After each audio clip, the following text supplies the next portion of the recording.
ভাই আমি বুঝলাম না, মানে আমার আইডি হ্যাক কেমনি ভাই? মানে আমার এত বছরের আইডি ভাই, আমার মাথায় ধরে না। কি করলো, কি করলা ভাই? আমি বুঝি না, আমার বয়স জাস্ট এটাই ভাই। তোমরা কি করছো ভাই? মানে আমারে রিজন একটু বলতা যে ভাই আমার টাকার দরকার ভাই, একটা বার বলতা, তোমাদের টাকা দিতাম। কি হয়েছে ভাই? আইডি হ্যাক হয়ে গেছে কেমনে?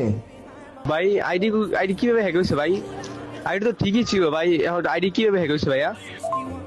ভাই কেমনে এটা হলো ভাই? আমার কাছে তো আইডি লগইন আসলো না ভাই। ভাই কেমনে কি ভাই আইডি হ্যাক হইলো কেমনে? আইডি তো এক সপ্তাহ ধরে আমাদের কাছে তো লগইনই নাই, আমাদের কাছে তো এক সপ্তাহ ধরে লগইনই নাই। তাহলে আইডি হ্যাক হইলো কেমনে? একটু বললেন আর খোঁজ নিন কেমনে কি হয়েছে। আইডি তো এক সপ্তাহ ধরে আমাদের কাছে লগইনই নাই।